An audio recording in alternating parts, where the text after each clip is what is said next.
Reservation works ఉంటాయండి. Stock entrances అంటే నీటి నిల్వ పెండకాలు, farm works, formation of roads, ఇటువంటి వర్క్స్ రైతుకు సంబంధించిన వర్క్స్ కూడా చేస్తాం. అంటే తన పొలాల్లో చెట్లు పెట్టుకోవడం, ప్లాంటేషన్ అటువంటివి ఉంటాయండి. ఇప్పటికీ మన దర్పల్లిలో జాబ్ కార్డ్స్ వచ్చేసి 1,125 జాబ్ కార్డ్స్ ఉన్నాయి. దాంట్లో యాక్టివ్ జాబ్ కార్డ్స్ 783 ఉన్నాయి. ఇప్పటికీ ఏప్రిల్ 2023-24 ఆర్థిక సంవత్సరానికి ఇప్పటికీ 12,969 పని దినాలు కల్పించడం జరిగింది. సగటు కూలి వచ్చేసి 204 రూపాయలు ఇస్తున్నాము. ఇప్పటికీ లేబర్ మీద ఈ ఆర్థిక సంవత్సరంలో 28 లక్షలు ఖర్చు పెట్టడం జరిగింది. గడిచిన ఒక 9 సంవత్సరాల తర్వాత ప్రతి ఒక్కరికి 2-3 అకౌంట్లు ఉన్నాయి. అంటే మీ బ్యాంకులో కూడా అకౌంట్ తీసుకునే ఫెసిలిటీ పెరిగింది. అట్లా మీకు చాలా సౌకర్యాలు కల్పిస్తున్నారు. అట్లాగే ఇప్పుడు మనకు ఉపాధి హామీ పథకం గురించి వస్తుందంటే మత్తు పదార్థాల విముక్తి కోసం తను కృషి జరుగుతుంది. దాని ద్వారా మనకు ఒక నంబర్ ఉంటుంది, హెల్ప్ లైన్ నంబర్ 144446. ఈ నంబర్ ద్వారా మనకి ఏంటంటే కళ్ళు బాగా తాగి మత్తు పదార్థాలు బానిసలు అవుతారు కదా, వాళ్ళని ఎలా విముక్తి చేసుకోవడం, ఆ నంబర్కి ఫోన్ చేస్తే వాళ్ళు మనకు చెప్తారు. అంటే ఏమేమి జాగ్రత్తలు తీసుకుంటే వాళ్ళని మత్తు ద్వారా విడుదల చేయొచ్చు, వాళ్ళని మంచి దారికి తెచ్చుకోవచ్చు, ఇవన్నీ చేసుకోవచ్చు. ఇంకోటి ఏంటంటే మనకు ఆరోగ్య అవయవ దానాలు కూడా మనకు సెంట్రల్ స్కీమ్ ఇస్తున్నది. దాని ద్వారా మనకు ఇంట్లో నేను బందీలు అయిపోయాను. దాని ద్వారా కోవిడ్ వ్యాక్సినేషన్ ఇచ్చేసి మనకు మొత్తం అందరికి ఉచితంగా వ్యాక్సినేషన్ ఇచ్చాము. అది సెంట్రల్ నుంచే వచ్చిందండి. ఇంకోటి ఇప్పుడు మన మిషన్ ఇంద్రధనుష్ ద్వారా చిన్నపిల్లలకి వ్యాక్సినేషన్ ఇస్తాం. దాని ద్వారా ఏంటంటే చిన్నపిల్లలు వచ్చే రోగాలు అవన్నీ మనము నిర్మూలించగలుగుతాం చిన్న వయసులోనే. దాని ద్వారా ఏంటంటే ఒక ఆరోగ్యమైన ఈ కేంద్ర ప్రభుత్వము స్టార్ట్ చేసిన స్కీమ్లలో ఐకేపీ నుండి 2 స్కీములు స్టార్ట్ చేయడం జరిగింది. పిఎంఎఫ్ఎంఈ అనే ప్రోగ్రాము ఏవైనా సరే తినే వస్తువులకి అనగా కారం గిర్నీలు గాని, ఇంకా మిర్చి పౌడర్ గాని, ఇట్లాంటివి ఏమైనా కూడా టోసుల ప్యాకెట్లు చేయడము, మురుకుల ప్యాకెట్లు చేయడము, పికిల్స్ పెట్టడము, వెజ్ నాన్ వెజ్ ఇట్లాంటికి 10 lakhs వరకు లోన్ ఇస్తాము. ఆ 10 lakhs కి 35% 35% వరకు సబ్సిడీ ఉంటది. ఇట్లాంటి లోన్లు ఒకటి చేయడం జరుగుతుంది. ఇంకొకటి NRLM స్కీమ్ కింద దానికి కూడా ఎవరైతే పిండి గిన్నెలు పెట్టుకుంటారో వాళ్ళకి 40,000 లోన్ ఇస్తాము. దానికి 50 పైసలు మాత్రమే సబ్సిడీ ఉంటది. కాబట్టి వాళ్ళకి 1 రూపీ కాడికి వస్తుంది, కానీ సభ్యులు కట్టేది మాత్రము 50 పైసలే, మిగతాది కేంద్ర ప్రభుత్వం భరిస్తుంది. కాబట్టి ఈ 2 స్కీములు చేస్తున్నాము. ఇంకొకటి ఎవరైతే లోన్ తీసుకొని భారంగా కాకుండా PMJBY, PMSBY ఆ మెంబర్ కు అవగాహన కల్పించి బ్యాంకు లోన్లు ఎవరైతే తీసుకుంటారో వాళ్ళకి ఈ సబ్సిడీ ఎవరైతే మన ఆ లోన్లు తీసుకునే వాళ్ళకి ఇన్సూరెన్స్ కల్పిస్తాము. ప్రతి మెంబర్ ను బ్యాంకుకు తీసుకెళ్లి అవగాహన కల్పించి వాళ్ళకు తప్పకుండా మరి ఇన్సూరెన్స్ ప్రతి మెంబర్ కి ఇప్పుడు 947 సంఘాలు ఉన్నాయి. 9,568 మంది సభ్యులు ఉన్నారు. వాళ్ళందరికీ ప్రతి ఒక్కరికి PMJBY కింద, PMSBY కింద 436 ఒకటి, ఇంకొకటేమో 20 రూపాయలది ఒకటి. ఈ 2 స్కీమ్లకు ప్రతి మెంబర్ కు అవగాహన చేయించి మరి బ్యాంకుకు పంపించడం జరుగుతుంది. Thank you sir. Darpalli agriculture extension officer గా పనిచేస్తున్నాను. వికసిత్ భారత్ సంకల్ప యాత్ర దీని మెయిన్ ఉద్దేశం ఏంటంటే సెంట్రల్ గవర్నమెంట్ స్కీమ్స్ ఏవైతే ఉంటాయో వాటిపైన మీకు అవగాహన కల్పించాలని ఈ ప్రోగ్రాం ఏర్పాటు చేయడం జరిగింది. అందులో భాగంగా ప్రధానమంత్రి కిసాన్ సమ్మాన్ నిధి అంటే రైతులకి ప్రతి సంవత్సరం ఆర్థిక సహాయంగా 6,000 ఇవ్వడం జరుగుతుంది. ఆ 6,000 మూడు విడతల్లో ఇవ్వడం జరుగుతుంది. ఇది రైతు పెట్టుబడికి ఉపయోగపడుతుంది. కాబట్టి పీఎంలైన వాళ్ళు ఇంతకు ముందు అప్లై చేసుకుని ఉండకపోతే వాళ్ళు దగ్గరలో ఉన్న మీ సేవ కానీ లేకపోతే మీ మొబైల్లో సెల్ఫ్ రిజిస్ట్రేషన్ చేసుకునే ఆప్షన్ కూడా ఉంటుంది గూగుల్లో. సో చేసుకోవాల్సిందిగా కోరుతున్నాను. దీనికి ఎలిజిబిలిటీ క్రైటీరియా ఉంటుందండి. ఎలిజిబిలిటీ క్రైటీరియా వచ్చేసి ఒక ఫ్యామిలీలో భార్యాభర్తలు 2 ఉంటారు. వాళ్ళల్లో ఒకరు మాత్రమే అర్హులు ఉంటారు. ఒక ఫ్యామిలీని ఒక యూనిట్ లాగా తీసుకోవడం జరుగుతుంది. మరియు ఇన్కమ్ ట్యాక్స్ కట్టే వాళ్ళకి ఇది వర్తించదు. మళ్ళీ state government, central government officers కి కూడా వర్తించదు. రిటైర్డ్ పెన్షనర్స్ 10,000 పైన ఒకవేళ పెన్షన్ తీసుకుంటున్నట్టయితే వాళ్ళకి కూడా ఈ స్కీమ్ వర్తించదు. కాబట్టి ఇవన్నీ ఉద్దేశించి ఇవన్నీ ఉంచుకొని ఎవరైతే అర్హులు ఉంటారో వారి దగ్గరలో ఉన్న మీ సేవలో అప్లై చేసుకోవాల్సిందిగా కోరుకుంటున్నాము. రత్న ఇండియన్ గ్రామీణ విద్యుత్ దరఖాస్తు మేము ప్రధానమంత్రి ఉజ్వల యోజన పథకం ద్వారా 1326 మంది లబ్ధిదారులకు గ్యాస్ కనెక్షన్ ఇచ్చినాము.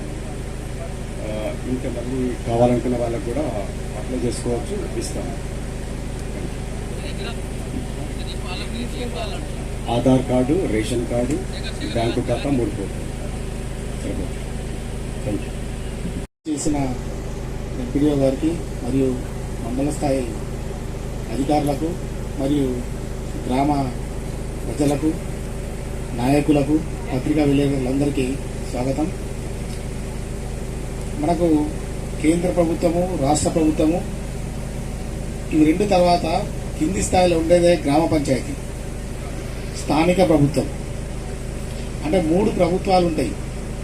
ఎట్లయితే ప్రధానమంత్రి ఉంటాడో, ఎట్లయితే ముఖ్యమంత్రి ఉంటాడో, గ్రామాల్లో కూడా సర్పంచ్ అట్లా ప్రథమ పౌరుడు, గ్రామ సర్పంచ్ స్థానిక ప్రభుత్వ అధినేతగా ఉంటాడు. ఈ 3 ప్రభుత్వాలకు నిధులు, 3 ప్రభుత్వాలకు పన్నులు వేసే అధికారం ఉంటుంది. మీకు తెలుసు, గ్రామ పంచాయతీలో కూడా ట్యాక్స్ కలెక్షన్ అనేది ఉంటుంది. దాన్ని వేసి మనం గ్రామంలో గ్రామాభివృద్ధి కోసం తోడ్పడతాం. అట్లా గ్రామ పంచాయతీకి కూడా రాష్ట్ర ప్రభుత్వానికి నిధులు ఇస్తూ గ్రామ పంచాయతీలు కూడా సెంట్రల్ నిధులు ఇవ్వడం జరుగుతుంది. ఇందులో భాగంగా మనకు 15వ ఆర్థిక సంఘం అని మనకి ఇది రాజ్యాంగబద్ధ సంస్థ. అంటే ప్రతి 5 సంవత్సరాలకోసారి ఇది ఏర్పడుతుంది. దీంట్లో ఒక మనిషికి ఎంత డబ్బు ఇవ్వాలి, గ్రామ పంచాయతీలు నివసించేవాడు అంత డబ్బు ఇవ్వడం జరుగుతుంది. ఇందులో ఏ పార్టీ, ఏ ప్రభుత్వము, ఎవరు అధికారంలో ఉన్నా కానీ సెంట్రల్లో ఏ గవర్నమెంట్ ఉన్నా ఈ 15th ఫైనాన్స్, ఇప్పుడు ప్రజెంట్ మనకు 15th ఫైనాన్స్ అంటారు, ఇది ఆర్థిక సంఘం. ఈ ఫైనాన్స్ కమిషన్ నుంచి డైరెక్ట్ గా మన గ్రామ పంచాయతీకే నిధులు వస్తాయి. ఇట్లా భారత రాజ్యాంగంలోనే మనకు ఏర్పాటు చేసింది. ఇప్పుడు ప్రజెంట్ 15th ఫైనాన్స్ కమిషన్ నడుస్తుంది. దాని ద్వారా గ్రామ పంచాయతీలు నిధులు ఇస్తారు. అంతేకాకుండా మనకు ప్రధానమంత్రి ఆవాస్ యోజన అని గ్రామ పంచాయతీ స్థాయిలో ఇది కూడా, అంటే ఇప్పుడు డబుల్ బెడ్రూమ్ అంటాం కదా, అట్లా సెంట్రల్ గవర్నమెంట్ లో గృహ నిర్మాణాల కోసము ప్రధానమంత్రి గారు నిధులు ఇస్తారు ఈ స్కీమ్స్. అంతేకాకుండా గ్రామ సడక్ యోజన, ప్రధానమంత్రి గ్రామ సడక్ యోజన, వీరి పేర్లన్నీ వినకపో ఉండొచ్చు కానీ అక్కడక్కడ బోర్డుల మీద రాసింది ఉంటాయి. అవి ఎంత 30 లక్షలు, 50 లక్షలు, 20 లక్షలు ఇట్లుంటాయి. అంటే అంత అమౌంట్ ని మనకు ఇప్పుడు మీరు వెళ్తున్న సీసీ రోడ్లు, ఈ రోడ్లన్నీ ప్రధానమంత్రి గ్రామ సడక్ యోజన ద్వారా వేయడం జరిగింది. అంటే అక్కడ నుంచి సెంట్రల్ నుంచి ఒక గ్రామ పంచాయతీ లెవెల్కు సెంట్రల్ గవర్నమెంట్ ఆలోచిస్తుంది. ఇదే మన భారత రాజ్యాంగం యొక్క మన విజయం. గ్రామ స్థాయిలో కూడా సెంట్రల్ పథకాలు ఉంటాయి. మీ అందరికీ తెలుసు, గ్రామ స్థాయిలో సెంట్రల్ పథకాలు చాలా అమలవుతున్నాయి. కానీ మనకి ఇది సెంట్రలా, ఇది స్టేట్ అనకుండా మనం దాన్ని లబ్ధి పొందుతున్నాం. ఆ ఉద్దేశంతో సెంట్రల్ గవర్నమెంట్ మీకు కూడా తెలవాలి ఈ పథకం ఏంది, రేపు మీరు ప్రశ్నించాలి, ఎందుకు ఇస్తలేదు, మీరు ఏ కారణం ద్వారా వస్తలేదు, రెండోది నేను ఎలిజిబులా కాదా, నేను అప్లై చేసుకోవాలంటే ఎట్లా అనే ఉద్దేశంలో మన గౌరవ ప్రధానమంత్రి గారు అమృత్ కాల్ అనంటే 75 సంవత్సరాలు మనకు స్వాతంత్రం వచ్చి పూర్తి చేసుకున్నాం కాబట్టి ఇంకా మనకు ఒక రేషన్ కార్డు తీసుకోవాలంటే ఎట్లా, ఒక ప్రధానమంత్రి గ్రామ సడక్ యోజన అంటే ఏంది, మనకు ఉపాధి హామీ పథకం అంటే ఏంది తెలియకపోతే మనం ఇంకా ఇట్లా గ్రామంలో ఇట్లే ఉండిపోతే మనం నిరక్షరాస్యులే ఉండిపోతాము. మనకు ఒక జ్ఞానము, మనము భారతదేశం ప్రపంచంలో జగజ్జేతగా మనము ఉండాలంటే గ్రామ స్థాయిలో ఉన్న మనం కూడా యాక్టివ్ గా ఉండాలి. భారతీయులు చాలా తెలివైన వాళ్ళు అనే ఉద్దేశం, ఇది అందరికి చేరాలనే ఉద్దేశంతో ఇట్లా గ్రామాల్లో కొన్ని వేల రూపాయలు ఖర్చు అయినా కానీ ఇట్లా గ్రామాల్లో ఆ పథకాల గురించి, విశిష్టత గురించి అధికారుల ద్వారా ప్రజలకు చేరవేయాలనే ఉద్దేశంతో మనకు గౌరవ ప్రధానమంత్రి గారు ఈ సందేశాన్ని, దీన్ని వినిపించడం కోసం మనకు ఇక్కడ వరకు చేర్చడం జరిగింది. మీ అందరికీ తెలియని విషయం ఏంటంటే ఈ జరుగుతున్న దాన్ని కూడా లైవ్ తీసి మనకు ఢిల్లీకి పంపించడం జరుగుతుంది. ఈ కార్యక్రమం మొత్తం సెంట్రల్ గవర్నమెంట్ లో మన దరపల్లి ఈ సమావేశం ఎలా అయిందనేది కూడా అక్కడ చూసుకుంటారు ఢిల్లీలో. అందుకోసమే ఈ వ్యాను ఈ అధికారులు ఈ సమావేశం డ్రోన్స్ ఇవన్నీ పంపించడం జరిగింది. ఇప్పుడు మీకు అందరు తెలుసు రేషన్ కార్డులు కూడా మన దర్పల్లిలో 10,732 రేషన్ కార్డులు ఉన్నాయి. దీంట్లో సాధారణంగా అన్నపూర్ణని అంటే అన్నపూర్ణ కార్డులు మీ అందరూ తెలుసు, ఫ్రీగా అంటే 10 కేజీల రైస్ ఇస్తారు. మనకు సాధారణ తెల్ల రేషన్ కార్డు ఈ అన్నిటి కూడా ఈ రైస్కి టోటల్గా దాదాపు 99% సబ్సిడీ. ఒక 30 రూపాయలకు కేజీ ఉంటే అందులో ఎంత మనం 1 రూపాయే కడుతున్నాం, అవునా? 27 రూపాయల పైగా సెంట్రల్ గవర్నమెంట్ ప్రతి కేజీ బియ్యానికి డబ్బులు ఇస్తుంది. అంటే ఇంత మొత్తంలో భారీ మొత్తంలో రాయితీ మీరందరూ చూసారు. కరోనా టైంలో విలువలు ఆడిపోతే మనకు ప్రధానమంత్రి గరీబ్ కళ్యాణ్ యోజన అనే పేరుతోని ఫ్రీగా రైస్ను పంచారు, ప్రతి ఒక్కరికి ఫ్రీగా రైస్ పంచారు. దాంతో మార్కెట్లో కరోనా టైంలో శ్రీలంకలో కరోనా టైంలో జింబాబ్వేలో కరోనా టైంలో పాకిస్తాన్లో అడక తిన్నారు జనాలు, సూపర్ మార్కెట్ల మీద పడి దోచుకున్నారు. కానీ మన దేశంలో మీకేమన్నా తక్లీఫ్ అయిందా? ఏమీ కాలే. కారణం కింది స్థాయి వరకు మనకు రేషన్ షాప్ ద్వారా ఫ్రీగా కనీసం తిని మనం ఇంట్లో కూర్చొని ఉండడానికి కోసము రేషన్ షాప్ ద్వారా ఫ్రీగా రైస్ ఇచ్చారు. ఆ విధంగా మన దేశంలో ఆ విధంగా మన అన్నదాతల ఆ గోదాంలో ఏదైతే రైస్ ఉందో దాన్ని సప్లై చేసి ఫ్రీగా మనం ఈరోజు ఎక్కువ మరణాలు సంభవించకుండా ఉన్నాము అంటే కారణం సెంట్రల్ గవర్నమెంట్ అందించిన మనకు కరోనా టైంలో ఇంజక్షను, ఆ రైస్. దాని ద్వారా మనం చాలా స్వేచ్ఛగా ఈరోజు మనం ఆయువు ఉంది, ఈరోజు మనం ప్రాణం ఉంది, మన పిల్లలు ఆరోగ్యం ఉన్నారంటే ఆ కరోనా టైంలో విలువలాడి బతుకుతున్నాం మనం. ఆ టైంలో మనకు ఏమైంది, ప్రపంచం మొత్తం భయపడి లక్షలలో ఒక గుట్టలలో శవాలు, ఒక అంటే తల్లికి తండ్రికి బిడ్డకు ఎవరు బతారో కూడా తెలియదు. అటువంటి సిచ్యువేషన్లో కూడా మనకు ఫ్రీగా మేమందరం అధికారులం మీ ఇంటికి వచ్చి ఇంటింటి సర్వే చేసి మీ హెల్త్ చూసి మా వైద్య బృందము మా అధికారులు అందరూ మీ ఇంటింటికి వచ్చి వైద్యాన్ని అందించి ఓ ఇంజక్షన్ కూడా ఇచ్చినాం. మీకు అందరికీ తెలుసు. ఆ ఇంజక్షన్ ద్వారా మన రెసిస్టెన్స్ పవర్ మనం పెరిగి బయట స్వేచ్ఛగా ఈరోజు తిరగలిగినాం. ఇట్లాంటి స్కీమ్స్ ఇవన్నీ ఉన్నాయి, మీకోసము ప్రభుత్వాలు పనిచేస్తున్నాయి అనే ఉద్దేశంతోనే ఇటువంటి కార్యక్రమాల్ని నాకేమిచ్చింది దేశం కదా ఇది అడుగుతాం. కొంచెం నర్వస్ ఫీల్ కాగానే, లేదు పిల్లవాడికి ఉద్యోగం రాకపోతే ఇంట్లో ఏం లేకపోతే, కానీ ఇవన్నీ ఇచ్చి మనం బతుకుతున్నాం. నువ్వు తిరుగుతున్నావు అంటే రోడ్డు, నువ్వు ఇంట్లో ఫోన్ చేస్తున్నావు అంటే సెల్ ఫోన్ ఇస్తున్నావు అంటే కరెంటు, ఇది ఎవరు వేస్తున్నారు? బయట ఎవరో ఒకరు పని చేస్తున్నాయి కదా. ఇదంతా నడుస్తున్నదంటే కరెంటు. మనం బయట బస్ ఎక్కుతున్నామంటే డ్రైవరు, అందులో డీజిల్, అందులో పెట్రోల్ ఇక్కడ ధరపలు వెళ్తుందా? ఎడికెళ్తేలా ఆ బొంబాయి లేకపోతే ఇంకా వేరే దేశంలో షిప్లలో ఇంతమంది పనిచేస్తారు ఒక వ్యక్తి బతకడానికి కోసం దేశం. కాబట్టి ఇదే మనము భారతదేశము 100 కోట్లు 120 కోట్ల అందరం ఏకమై మేమందరం ఒకటే అని నిర్ణయము ఈ సెంట్రల్ స్కీమ్లలో ఉంటుంది. కాబట్టి అన్ని రాష్ట్రాలకు సెంట్రల్ స్కీమ్స్ ఒకేలాగా వెళ్ళాలనే ఉద్దేశంతో ఇట్లాంటి ప్రోగ్రామ్స్ భారతదేశం నుంచి సెంట్రల్ స్కీమ్ నుంచి మనకు రావడం జరుగుతుంది. అధికారులు అందరూ వాళ్ళ డిపార్ట్మెంట్లో చెప్పాలనే ఉద్దేశంతో ఈ స్కీమ్ ఈ యొక్క ప్రచారం యొక్క ఉద్దేశం. Thank you. ప్రోగ్రామ్కి మమ్మల్ని ఇన్వైట్ చేసినందుకు ఎంపీడీఓ గారికి, పంచాయత్ సెక్రటరీ గారికి కృతజ్ఞతలు తెలియజేస్తున్నాను. అయితే మీ అందరికీ తెలుసు, మేము బ్యాంకులో రోజు ఉంటాం, మీరు చూస్తూనే ఉంటారు. అయితే ఈ గవర్నమెంట్ మనకి ఈ బ్యాంకు ద్వారా ప్రజలకి ఏ విధంగా ఏ స్కీమ్స్ పెట్టిందంటే, ముఖ్యంగా మీకు తెలిసింది ఏంటంటే ఇన్సూరెన్స్ స్కీమ్స్ తెలుసుంటాయి. ప్రధానమంత్రి జీవన జ్యోతి బీమా యోజన అని, సురక్ష బీమా యోజన అని, యాక్సిడెంట్ పాలసీ ఒకటి, ఏ డెత్ అయినా పాలసీ వచ్చి జీవన జ్యోతి ప్రోగ్రామ్.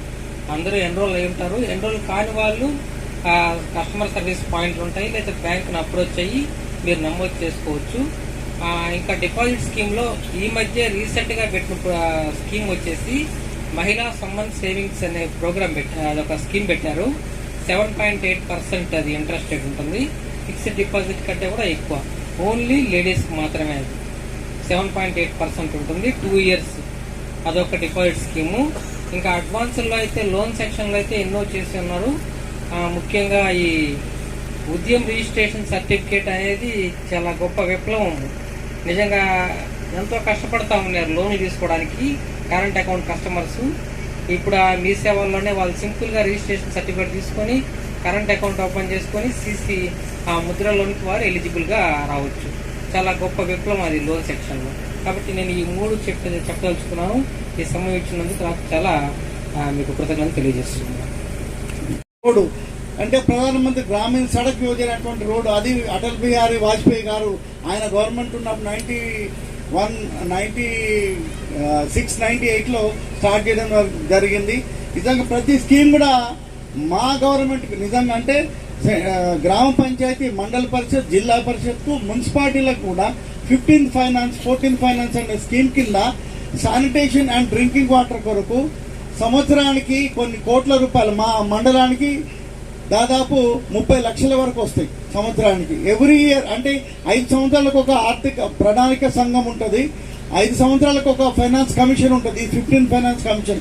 ఇందులో ప్రతి సంవత్సరం 30 లక్షల రూపాయలు మన మండలానికి పరిషత్కు, గ్రామ పంచాయతీలకు ఇంకా అన్ని కలిపి వాళ్ళకు 70 లక్షల వరకు, అంటే దాదాపు సంవత్సరానికి 1 కోటి రూపాయల వరకు 5 సంవత్సరాలు 5 కోట్ల రూపాయలు సెంట్రల్ గవర్నమెంట్ నుంచి మనకు 15 ఫైనాన్స్ నుంచి వస్తున్నాయి. చాలా సంతోషం. ఇంకోటి కరోనా టైంలో మంచి జ్ఞాపకం చేసిండు ఎంపీఓ గారు. ఏంటంటే ఒక్కొక్కరు ఇంట్లో ఉంటే మనం ఎంత సుభిక్షంగా ఉన్నాం, మన రైతులు ఎంత సుభిక్షం గట్టిగా ఉన్నారంటే 3 సంవత్సరాలు మన భారతదేశంలో ఇంట్లో కూర్చుని తినడానికి సరిపడేంత నిధులు అంటే బియ్యం మన గిడ్డంగుల్లో ఉన్నాయి. అది మన గొప్పతనం, మన రైతుల గొప్పతనం. అని దాన్ని అంతా కూడా చేస్తుంది ఎవరంటే ఫైనాన్స్ అంటే FCI, food corporation of India. వాళ్ళు గిడ్డంగుల్లో దాస్తున్నారు. ఇప్పుడు రైతులందరూ కూడా అందరు పండించేది హజార్దస్సే పండిస్తారు. ఎవరు పండిస్తారంటే ఇక్కడ కూడా బీపీటీ పండించిన వాళ్ళు, జయశ్రీరామ్ పండించిన వాళ్ళు ఎవరు లేరు. హజార్దస్ పండిస్తారు. మరి ఇదంతా ఎట్టిపోతుంది? గవర్నమెంట్ తీసుకుంటుంది. గవర్నమెంట్ తీసుకు దానికి ఒక రేటు కట్టించి అదంతా తీసుకుపోయి ఆపత్కాలంలో ఎప్పుడు వస్తుంది ఊహించలేము కదా, కరోనా వస్తుందని ఎవరైనా ఊహించారా? అటువంటి టైంలో ఉపయోగించడానికి సెంట్రల్ గవర్నమెంట్ గిడ్డంగులలో అంటే గోడౌన్లు ఉంటాయి కదా, గోడౌన్లో దాచిపెడుతుంది. ఆ దాచిపెట్టిన మనకు వస్తుంది. ఇప్పుడు నిజంగా చాలా సంతోషించదగ్గ విషయం. మనం చేస్తుంది, మనం తింటుంది, మనం అనుభవిస్తుంది. ఒకసారి ఇది నెమరు వేసుకుంటున్నాం. సెంట్రల్ గవర్నమెంట్ స్కీమ్స్ మనకు ఎక్కువ కనిపి అంటే అక్కడ మనుషులు అధికారులు ఎవరు ఉండరు, ఆ ప్రజాప్రతినిధులు ఎవరు ఉండరు, ఎంపీ గారు ఒకరే ఉంటారు. కానీ ఇక్కడ మన సర్పంచ్ స్టేట్ గవర్నమెంటే, ఎంపీపీ గారు స్టేట్ గవర్నమెంటే, మేము కూడా స్టేట్ గవర్నమెంట్ కింద పనిచేస్తున్నాం. కానీ ఇప్పుడు తీసుకొచ్చిన ఈ ప్రోగ్రాం మోడీ గారిది నిజంగా చాలా చాలా మంచి మనసు, చాలా మంచి అంటే ఉద్దేశం. చూడండి, ఒకటి గమనించండి. ఈ మధ్యలో జరుగుతున్నటువంటిది ఇది కాంట్రవర్సల్ కాదు, కానీ మన మోడీ గారి గొప్పదని చెప్తున్నా. ఎప్పుడు కూడా ఎవరు ఏం చేస్తారంటే కొందరు పెళ్ళైన వాళ్ళు కొందరు ఎక్కడికి పోతాం, మాల్దీవ్స్ కు హనీమూన్కు ఎటు పోతాం. మాల్దీవ్స్ అంటే చాలా అది ఒక పర్యాటక కేంద్రం అని మన వాళ్ళందరూ పోతే మన డబ్బులన్నీ అక్కడ వెచ్చిస్తున్నాం. ఆ మాల్దీవులలో ఏం చేశారంటే వాళ్ళు చైనాకు, మన శత్రు దేశం అనేటువంటి చైనాకు వత్తాసు పలికి చైనా గొప్పది, చైనాతో మేము స్నేహ సంబంధం ఉండమని చెప్తే మోడీ గారు ఒకటే చేసిండు, ఏం మాట మాట్లాడలే, ఒకటే చేసిండు. మంచిగా లక్షద్వీప్ పోయి ఆ సముద్ర తీరంలో 2-3 ఫోటోలు దిగి 2-3 రీల్స్ తీసి వదిలేసిండు. వీడియో వైరల్ అయిపోయింది. నిజంగా మోడీ గారు అక్కడ ప్రమోట్ చేసిండు లక్షద్వీప్. అందరు కూడా మాల్దీవ్స్ పోవడం బంద్ చేసిండు. అంటే మన డబ్బు తీసుకుపోయి మాల్దీవ్స్ లో పెట్టడండి, మనం పోయి లక్షద్వీప్ పోదాం, లక్షద్వీప్ టూరిజం డెవలప్ చేద్దామని ఈ విధంగా మన డబ్బు మన దగ్గరే ఖర్చు పెట్టడానికి మోడీ గారు మంచి ఉద్దేశం, అది మంచి ప్లాన్. అది అంటే ఒక నాయకునికి ఉండవలసిన లక్షణం అది. ఆయన ఆ విధంగా చేసి అంటే మన డబ్బు మనమే ఖర్చు పెట్టుకోవచ్చు అనే ఉద్దేశంతో ఆ విధంగా చేయడం జరిగింది. లక్షద్వీప్ కూడా అది కూడా సముద్రంలో ఉంటుంది.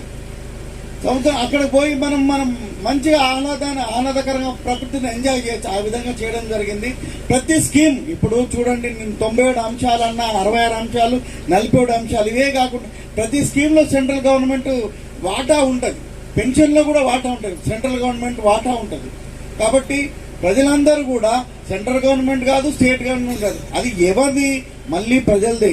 ప్రజలు కట్టే ట్యాక్స్ వల్లనే కదా. కానీ ఆ ట్యాక్స్ను వసూలు చేసేటువంటి ట్యాక్స్ను ఒక చాకచక్యంగా ఒక నాయకుని చేతిలో ఉంటే ఏ విధంగా ఉంటాయో మంచి మంచి స్కీమ్స్ పెట్టి పేద ప్రజల అభివృద్ధికి మరి ఆయన సంకల్పం తీసుకున్నాడు. పేద ప్రజలందరినీ కూడా ధనవంతులు చేయాలి, విశ్వ గురువుగా మారాలని, ప్రపంచానికే ఒక విశ్వగురుగా మారాలనే ఉద్దేశంతో 2000 ఇంకొక 5-6 సంవత్సరాలు మన నిర్మలా సీతారామన్ గారు ఏమన్నారంటే మనది ఒక అతిపెద్ద ఆర్థిక, ఇప్పుడు 5వ స్థానంలో ఉంది, అతిపెద్ద 3వ ఆర్థిక వ్యవస్థకు మనం ఎదుగుతాం అనేది. చూడండి, అందరికి కూడా నాకు రెండు ఫోన్లు ఉన్నాయి, అందరు కూడా స్మార్ట్ ఫోన్లు. అది అభివృద్ధే కదా, అది అభివృద్ధి.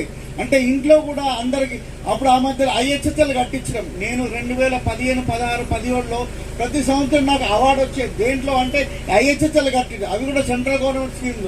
ఆ డబ్బులన్నీ కూడా ఇప్పుడు ఉపాధి హామీ పథకం నడుస్తున్నది, అది కూడా సెంట్రల్ గవర్నమెంట్ స్కీమే. ప్రతి ఒక్కరు కూడా 100 రోజుల కార్యక్రమం ఉంది. వాళ్ళకు కూడా ఇంట్లో అంటే వర్షాకాలం కాని టైంలో, పంటలు పండిన టైంలో ఊర్లో ఉపాధి హామీ పనికి పోతారు. ఆ టైంలో ఆ డబ్బులు వస్తాయి. మళ్ళీ తర్వాత వేరే టైంలో రైతులు పంటలు పండిస్తారు. రైతులకు కూడా మరి ఆయనకు దిగుబడి, ఆయన పెట్టుబడి కొరకు కూడా 6,000 రూపాయలు మన సెంట్రల్ గవర్నమెంట్ నుంచి రావడం జరుగుతుంది. మంచి మంచి స్కీమ్స్, ఆ స్కీమ్స్ అందరు కూడా ప్రజలందరికీ తెలియాలనే ఉద్దేశంతోనే ఈ స్కీమ్ తీసుకోవడం జరిగింది. నేను మన ఎవరికి బ్యాంకు వాళ్ళను ఒకటి రిక్వెస్ట్ చేస్తున్నా ఏంటంటే, మా ప్రజలు ఎవరైనా మీ దగ్గరికి వస్తే ఈ ముద్ర లోన్ గురించి మరి వారికి కూడా ఎటువంటి అన్ని సహకారాలు అందించి అన్ని లోన్స్ అందేయాలని కోరుతూ మరి నాకు ఈ అవకాశాన్ని ఇచ్చినట్టు అందరికీ ధన్యవాదాలు తెలియజేస్తున్నాను. పత్రికా విలేకరులు మరి చెప్పగానే వచ్చినందుకు వాళ్ళకు కూడా చాలా ధన్యవాదాలండి. మరి మిగతా వాళ్ళు రాలేదు, ఎప్పుడు కనిపించే వాళ్ళు వస్తున్నారు, చాలా సంతోషం. పత్రికా సోదరులకు కూడా నమస్కారం తెలియజేస్తున్నాను.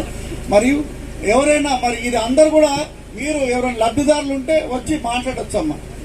రోడ్డు అంటే ప్రధానమంత్రి గ్రామీణ సడక్ యోజన అటువంటి రోడ్డు, అది అటల్ బిహారీ వాజ్పేయి గారు ఆయన గవర్నమెంట్ ఉన్నప్పుడు 96, 98లో స్టార్ట్ చేయడం జరిగింది. నిజంగా ప్రతి స్కీమ్ కూడా మా గవర్నమెంట్ నిజంగా అంటే గ్రామ పంచాయతీ, మండల పరిషత్, జిల్లా పరిషత్కు, మున్సిపాలిటీలకు కూడా 15 ఫైనాన్స్, 14 ఫైనాన్స్ అనే స్కీమ్ కింద శానిటేషన్ అండ్ డ్రింకింగ్ వాటర్ కొరకు సంవత్సరానికి కొన్ని కోట్ల రూపాయలు, మా మండలానికి దాదాపు 30 లక్షల వరకు వస్తాయి సంవత్సరానికి. ఎవ్రీ ఇయర్ అంటే 5 సంవత్సరాలకు ఒక ఆర్థిక ప్రణాళిక సంఘం ఉంటుంది, 5 సంవత్సరాలకు ఒక ఫైనాన్స్ కమిషన్ ఉంటుంది, 15 ఫైనాన్స్ కమిషన్. ఇందులో ప్రతి సంవత్సరం 30 లక్షల రూపాయలు మన మండలానికి పరిషత్కు, గ్రామ పంచాయతీలకు ఇంకా అన్ని కలిపి వాళ్ళకు 70 లక్షల వరకు, అంటే దాదాపు సంవత్సరానికి 1 కోటి రూపాయల వరకు 5 సంవత్సరాలు 5 కోట్ల రూపాయలు సెంట్రల్ గవర్నమెంట్ నుంచి మనకు 15 ఫైనాన్స్ నుంచి వస్తున్నాయి. చాలా సంతోషం. ఇంకోటి, కరోనా టైంలో మంచి జ్ఞాపకం చేసిండు ఎంపీఓ గారు. ఏంటంటే ఒక్కొక్కరు ఇంట్లో ఉంటే మనం ఎంత సుభిక్షంగా ఉన్నాం, మన రైతులు ఎంత సుభిక్షం గట్టిగా ఉన్నారంటే 3 సంవత్సరాలు మన భారతదేశంలో ఇంట్లో కూర్చుని తినడానికి సరిపడేంత నిధులు అంటే బియ్యం మన గిడ్డంగుల్లో ఉన్నాయి. అది మన గొప్పతనం, మన రైతుల గొప్పతనం. అని దాన్ని అంతా కూడా చేస్తుంది ఎవరంటే ఫైనాన్స్ అంటే FCI, food corporation of India. వాళ్ళు గిడ్డంగుల్లో దాస్తున్నారు. ఇప్పుడు రైతులందరూ కూడా అందరు పండించేది హజార్ దశ పండిస్తారు. హజార్ ఎవరు పండిస్తారంటే ఇక్కడ కూడా బీపీటీ పండించిన వాళ్ళు, జయశ్రీరామ్ పండించిన వాళ్ళు ఎవరు లేరు, హజార్ దశ పండిస్తారు. మరి ఇదంతా ఎట్టిపోతుంది, గవర్నమెంట్ తీసుకుంటుంది. గవర్నమెంట్ తీసుకు దానికి ఒక రేటు కట్టించి అదంతా తీసుకుపోయి ఆపత్కాలంలో ఎప్పుడు వస్తుంది ఊహించలేము కదా, కరోనా వస్తుందని ఎవరైనా ఊహించారా? అటువంటి టైంలో ఉపయోగించడానికి సెంట్రల్ గవర్నమెంట్ గిడ్డంగులలో అంటే గోడౌన్లు ఉంటాయి కదా, గోడౌన్లో దాచిపెడుతుంది. ఆ దాచిపెట్టిందే మనకు వస్తుంది. ఇప్పుడు నిజంగా చాలా సంతోషించదగ్గ విషయం. మనం చేస్తుంది, మనం తింటుంది, మనం అనుభవిస్తుంది. ఒకసారి ఇది నెమరు వేసుకుంటున్నాం. సెంట్రల్ గవర్నమెంట్ స్కీమ్స్ మనకు ఎక్కువ అంటే అక్కడ మనుషులు అధికారులు ఎవరు ఉండరు, ఆ ప్రజాప్రతినిధులు ఎవరు ఉండరు, ఎంపీ గారు ఒకరే ఉంటారు. కానీ ఇక్కడ మన సర్పంచ్ స్టేట్ గవర్నమెంటే, ఎంపీపీ గారు స్టేట్ గవర్నమెంటే, మేము కూడా స్టేట్ గవర్నమెంట్ కింద పనిచేస్తున్నాం. కానీ ఇప్పుడు తీసుకొచ్చిన ఈ ప్రోగ్రామ్ మోడీ గారిది నిజంగా చాలా చాలా మంచి మనసు, చాలా మంచి అంటే ఉద్దేశం. చూడండి, ఒక్కటి గమనించండి, ఈ మధ్యలో జరుగుతున్నటువంటిది ఇది కాంట్రవర్సల్ కాదు, కానీ మన మోడీ గారి గొప్పదని చెప్తున్నా. ఎప్పుడు కూడా ఎవరు ఏం చేస్తారంటే కొందరు పెళ్ళైన వాళ్ళు కొందరు ఎక్కడికి పోతాం, మాల్దీవ్స్ కు హనీమూన్ కు ఎటు పోతాం. మాల్దీవ్స్ అంటే చాలా అది ఒక పర్యాటక కేంద్రం అని మన వాళ్ళందరూ పోతే మన డబ్బులన్నీ అక్కడ వెచ్చిస్తున్నాం. ఆ మాల్దీవులలో ఏం చేశారంటే వాళ్ళు చైనాకు, మన శత్రు దేశం అనేటువంటి చైనాకు వత్తాసు పలికి చైనా గొప్పది, చైనాతో మేము స్నేహ సంబంధం ఉండమని చెప్తే మోడీ గారు ఒకటే చేసిండు, ఏం మాట మాట్లాడలేదు, ఒకటే చేసిండు, మంచిగా లక్షద్వీప్ పోయిండు. పోయి ఆ సముద్ర తీరంలో 2-3 ఫోటోలు దిగి 2-3 రీల్స్ తీసి వదిలేసిండు. వీడియో వైరల్ అయిపోయింది. నిజంగా మోడీ గారు అక్కడ ప్రమోట్ చేసిండు లక్షద్వీప్. అందరు కూడా మాల్దీవ్స్ పోవడం బంద్ చేసిండు. అంటే మనం మన డబ్బు తీసుకుపోయి మాల్దీవ్స్ లో పెట్టడేంది, మనం పోయి లక్షద్వీప్ పోదాం, లక్షద్వీప్ టూరిజం డెవలప్ చేద్దామని ఈ విధంగా మన డబ్బు మన దగ్గరే ఖర్చు పెట్టడానికి మోడీ గారు మంచి ఉద్దేశం, అది మంచి ప్లాన్. అది అంటే ఒక నాయకునికి ఉండవలసిన లక్షణం అది. ఆయన ఆ విధంగా చేసి అంటే మన డబ్బు మనమే ఖర్చు పెట్టుకోవచ్చు అనే ఉద్దేశంతో ఆ విధంగా చేయడం జరిగింది. లక్షద్వీప్ కూడా అది కూడా సముద్రంలో ఉంటుంది. సముద్రం అక్కడ పోయి మనం మంచిగా ఆహ్లాదకరంగా ప్రకృతిని ఎంజాయ్ చేయొచ్చు. ఆ విధంగా చేయడం జరిగింది. ప్రతి స్కీమ్ ఇప్పుడు చూడండి, 97 అంశాలన్నా 66 అంశాలు 47 అంశాలు ఇవే కాకుండా ప్రతి స్కీమ్ లో సెంట్రల్ గవర్నమెంట్ వాటా ఉంటుంది, పెన్షన్ లో కూడా వాటా ఉంటుంది, సెంట్రల్ గవర్నమెంట్ వాటా ఉంటుంది. కాబట్టి ప్రజలందరూ కూడా సెంట్రల్ గవర్నమెంట్ కాదు, స్టేట్ గవర్నమెంట్ కాదు, అది ఎవరిది, మళ్ళీ ప్రజలది. ప్రజలు కట్టే ట్యాక్స్ వల్లనే కదా. కానీ ఆ ట్యాక్స్ ను వసూలు చేసేటువంటి ట్యాక్స్ ను ఒక చాకచక్యంగా ఒక నాయకుని చేతిలో ఉంటే ఏ విధంగా ఉంటాయో మంచి మంచి స్కీమ్స్ పెట్టి పేద ప్రజల అభివృద్ధికి మరి ఆయన సంకల్పం తీసుకున్నాడు. పేద ప్రజలందరినీ కూడా ధనవంతులు చేయాలి, విశ్వ గురువుగా మారాలని, ప్రపంచానికే ఒక విశ్వగురుగా మారాలనే ఉద్దేశంతో 2000 ఇంకొక 5-6 సంవత్సరాలు మన నిర్మలా సీతారామన్ గారు ఏమన్నారంటే మనది ఒక అతిపెద్ద ఆర్థిక, ఇప్పుడు 5వ స్థానంలో ఉంది, అతిపెద్ద 3వ ఆర్థిక వ్యవస్థకు మనం ఎదుగుతాం అనేది. చూడండి, అందరికి కూడా నాకు రెండు ఫోన్లు ఉన్నాయి, అందరు కూడా స్మార్ట్ ఫోన్లు. అది అభివృద్ధే కదా, అది అభివృద్ధి. అంటే ఇంట్లో కూడా అందరికి అప్పుడు ఆ మధ్య ఐహెచ్ఎస్ఎల్ కట్టించడం. నేను 2015, 16, 17లో ప్రతి సంవత్సరం నాకు అవార్డు వచ్చేది. దేంట్లో అంటే ఐహెచ్ఎస్ఎల్ కట్టింది, అవి కూడా సెంట్రల్ గవర్నమెంట్ స్కీమ్స్. ఆ డబ్బులన్నీ కూడా ఇప్పుడు ఉపాధి హామీ పథకం నడుస్తున్నది, అది కూడా సెంట్రల్ గవర్నమెంట్ స్కీమే. ప్రతి ఒక్కరు కూడా 100 రోజుల కార్యక్రమం ఉంది. వాళ్ళకు కూడా ఇంట్లో అంటే వర్షాకాలం కాని టైంలో, పంటలు పండిన టైంలో ఊర్లో ఉపాధి హామీ పనికి పోతారు. ఆ టైంలో ఆ డబ్బులు వస్తాయి. మళ్ళీ తర్వాత వేరే టైంలో రైతులు పంటలు పండిస్తారు. రైతులకు కూడా మరి ఆయనకు దిగుబడి, ఆయన పెట్టుబడి కొరకు కూడా 6,000 రూపాయలు మన సెంట్రల్ గవర్నమెంట్ నుంచి రావడం జరుగుతుంది. మంచి మంచి స్కీమ్స్, ఆ స్కీమ్స్ అందరు కూడా ప్రజలందరికీ తెలియాలనే ఉద్దేశంతోనే ఈ స్కీమ్ తీసుకోవడం జరిగింది. నేను మన ఎవరికి బ్యాంకు వాళ్ళను ఒకటి రిక్వెస్ట్ చేస్తున్నా, ఏంటంటే మా ప్రజలు ఎవరైనా మీ దగ్గరికి వస్తే ఈ ముద్ర లోన్ గురించి మరి వారికి కూడా ఎటువంటి అన్ని సహకారాలు అందించి అన్ని లోన్స్ అందేయాలని కోరుతూ మరి నాకు ఈ అవకాశాన్ని ఇచ్చినట్టు అందరికీ ధన్యవాదాలు తెలియజేస్తున్నాను. పత్రికా విలేకరులు మరి చెప్పగానే వచ్చినందుకు వాళ్ళకు కూడా చాలా ధన్యవాదాలండి. మరి మిగతా వాళ్ళు రాలేదు, ఎప్పుడు కనిపించే వాళ్ళు వస్తున్నారు, చాలా సంతోషం. పత్రికా సోదరులకు కూడా నమస్కారం తెలియజేస్తున్నాను. మరియు ఎవరైనా మరి ఇది అందరు కూడా మీరు ఎవరైనా లబ్ధిదారులు ఉంటే వచ్చి మాట్లాడొచ్చు అమ్మా.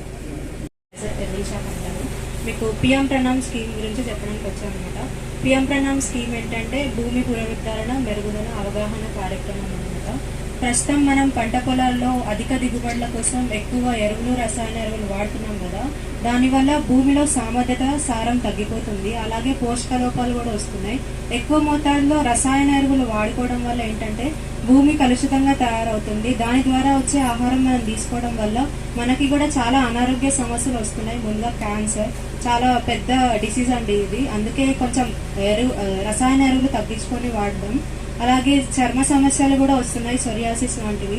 అలాగే ఈ భూమి కాలుష్యం తగ్గించుకోవడానికి మనం కొన్ని మార్పులు చేసుకోవాలి. దాంట్లో మొదటిది సేంద్రియ వ్యవసాయం అన్నమాట. ఆర్గానిక్ ఫార్మింగ్ అనేది అందరికీ తెలిసే ఉంటుంది. ఆర్గానిక్ ఫార్మింగ్ ఏంటంటే ఇప్పుడు మన ప్రస్తుతం పొలం ఉంటుంది కదా, 1 ఎకరం ఉన్నా 1/2 ఎకరం ఉన్నా దాంట్లో కొంత భాగం మనం సేంద్రియ వ్యవసాయానికి కేటాయించుకోవాలి. దాంట్లో సేంద్రియ ఎరువులు వాడుకోవాలి, వర్మి కాంపోస్ట్ ఇంకా సేంద్రియ ఎరువులు ఉంటాయి కదా, వాటిని వాడుకోవడం వల్ల ఏంటంటే మన భూమి మెరుగుదలంగా ఉంటుంది. అలాగే జీవన ఎరువులు ఉంటాయి కదా, సూక్ష్మజీవుల భద్రతకి జీవన ఎరువులు వాడుకోవాలి.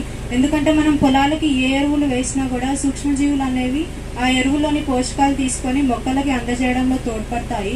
అలాగే మన ఇళ్లలో ఉన్న జంతువుల వ్యర్థాలు, గోమూత్రము, ఆవు పేడ ఇలాంటివి ఉంటాయి కదా, ఇవి పొలానికి చాలా బలాన్ని చేకూరుస్తాయి అన్నమాట. అందుకే అందరూ కొంచెం సేంద్రియ వ్యవసాయం పైన దృష్టి పెట్టాల్సిందిగా కోరుతున్నాను.